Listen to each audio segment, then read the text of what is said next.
নমস্কার, 7 এবেক নিউজ নেটওয়ার্কে আপনাদের স্বাগত। 2020 সালের 4 অক্টোবর ভর সন্ধ্যায় টিটাগড় থানা থেকে ডিলচোড়ার দূরত্বে জনবহুল এলাকায় একটি চায়ের দোকানে দাঁড়িয়ে থাকা তৎকালীন বিজেপি কাউন্সিলর মনীশ শুক্লকে বাইকে চেপে এসে দুষ্কৃতীরা গুলি চালিয়ে চম্পট দিয়েছিল। ছেলেকে খুনের ঘটনায় জড়িত দুষ্কৃতীদের শাস্তির দাবি জানিয়েছিলেন বাবা চন্দ্রমণি শুক্ল। তদন্তে নেমে সিআইডি বিহারের বাসিন্দা দুই দুষ্কৃতীকে গ্রেপ্তার করলেও খুনের ঘটনার 3.5 বছর কেটে যাবার পরও ছেলের খুনের দোষীরা শাস্তি পায়নি। মনীষের বাবা চন্দ্রমণি শুক্লর দাবি, ছেলের খুনের ঘটনায় সুবোধ সিং জড়িত।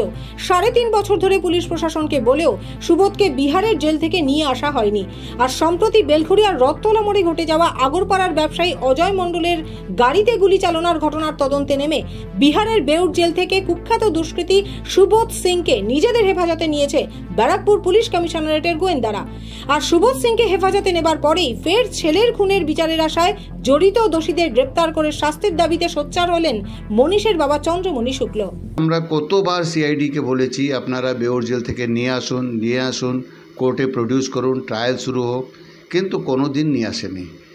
এইবার দেখছি একজন এইখানকার ব্যবসায়ীর গাড়ির উপরে যে হামলা হয়েছে, সুবোধ সিং হামলা করেছে একজন ব্যবসায়ীর গাড়িতে, অজয় মণ্ডলের গাড়িতে।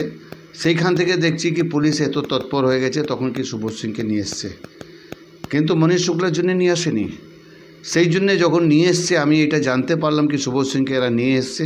আমি তখন আমাদের সিপি শ্রী আলোক রাজরিয়াকে একটা চিঠি রিকোয়েস্ট লেটার দিয়েছি কি আপনি মনীষ শুক্লার হত্যাকাণ্ডে কিন্তু সুবোধ সিংকে জিরা করুন। ছেলের খুনের ঘটনায় শাসক দলের নেতারাও জড়িত রয়েছে। এবার ছেলের খুনিদের শাস্তির বিচার চেয়ে মুখ্যমন্ত্রী, রাজ্যপাল এবং ব্যারাকপুরের নগরপাল অলোক রাজরিয়াকে লিখিত আবেদন জানালেন চন্দ্রমণি শুক্ল। প্রশাসনের কাছে মনীষের বাবার দাবি, সুবোধ সিংকে জেরা করে খুনিদের নাম প্রকাশ্যে আনা হোক। সিং যদি সবারই নাম বলে, রোশনের নাম কিন্তু শুটার হিসাবে ছিল, রোশন কিন্তু শুটারই ছিল, ওর মধ্যে চার্জশিট রোশনের নামে রয়েছে, ঠিক আছে। সুবোধ সিং, রোশন সব ওর মধ্যে অভিযুক্ত আছে। এরা যদি সবারই নাম বলে, এখন হচ্ছে এরা একটা আইওয়াসও করতে পারে। এখন ও যেরকম বলছে আমি বড় বড় ব্যবসায়ীদের, প্রভাবশালী লোক যারা আছে তাদের নাম তাদের আমাকে সুপারি দিয়েছিল, এইটাও হতে পারে ও তো ক্রিমিনাল মাইন্ডেড লোক। এইটাও হতে পারে কি একটু তাদেরকে চমক ধমক দিয়ে কি তোমরা আমাকে এই কেস থেকে বার করো, নাহলে আমি তোমাদের নাম বলে দেব। এর মধ্যে শাসক দলের লোকও কিন্তু ইনভলভ আছে। কারণ হচ্ছে শাসক দল না ইনভলভ থাকলে টিটাগড় পুলিশ স্টেশনের সামনে খুন হতো কেন? পুলিশ 40 মিনিট পরে বেরোলো কেন? পুলিশ তার 40 মিনিট পরে বেরিয়েছিল। টিটাগড় থানা যে সিসিটিভি ক্যামেরাগুলো সেইগুলো সব কিন্তু ওই দিনে অফ ছিল।